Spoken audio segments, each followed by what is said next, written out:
திருச்செந்தூரிலே குடமுழுக்கு. ஆம், 200 கோடி ரூபாயில் HCL நிறுவனம் கடந்த ஆட்சி காலத்தில் 10 ஆண்டு காலம் அனுமதி கேட்டு காத்திருந்தது. அந்த ஆட்சி நிறைவுறுகின்ற வரையில் அதற்கு அனுமதி தரவில்லை.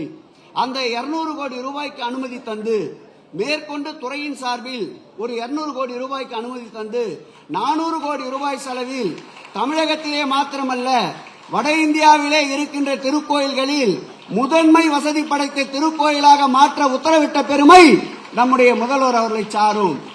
7/7/2025 அன்று அதற்கு குடமுழுக்கு நாள் குறித்தாகிவிட்டது.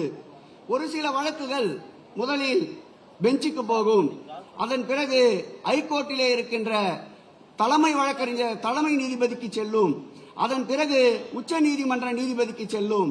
உச்ச நீதிமன்ற தீர்ப்புக்கு பிறகு மேல்முறையீடு என்பது இருக்காது.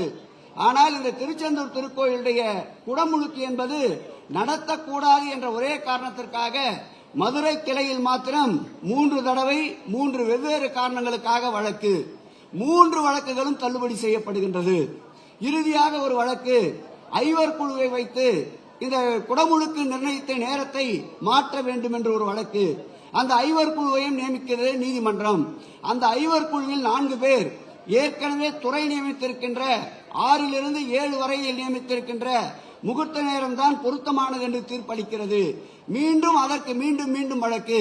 கடைசியாக நேற்றைக்கு உச்சநீதிமன்றத்தில் அந்த வழக்கை தள்ளுபடி செய்து எப்படி இந்திய அளவில் செந்தூர் ஆபரேஷன் புகழ் பெற்றதோ அதுபோல் எங்களுடைய முதல்வர் அவருடைய ஆட்சியில் திருச்செந்தூர் ஆபரேஷன் இன்றைக்கு புகழ் பெற்றிருக்கிறது என்பதை இந்த நேரத்தில் தெரிவித்துக் கொள்ள கடமைப்பட்டிருக்கின்றேன். தடைகள் பல உண்டு, தகர்த்தெறிகின்ற திடந்தோள்கள் எங்கள் முதல்வருக்கு உண்டு. ஆம், அவருடைய வெற்றி பயணத்தில் ஆன்மீக உலகத்தில் இந்து சமய அறநிலையத்துறை வரலாறு படைக்கும் படைக்கும் படைக்கும் படைக்கும் என்பதை கூறி இவ்வளவு தடைகள் எதற்கு என்று யோசித்து பார்த்தோம். ஆம், இந்த ஆட்சி ஏற்பட்ட பிறகு இது ஆன்மீகத்திற்கு எதிரான ஆட்சி என்று பிம்பம் அமைக்க பார்த்தார்கள்.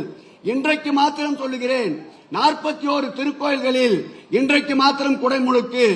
நம்முடைய சென்னையிலே இருக்கின்ற சென்னகேசவ பெருமாள் திருக்கோயிலில் காலையிலே 6 to 7 மணிக்கு குடமுழுக்கு. அதில் பங்கேற்றுவிட்டுத்தான்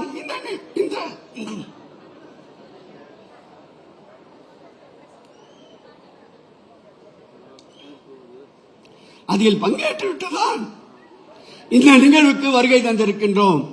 ஏன் இப்படி எல்லாம் தடைகள்?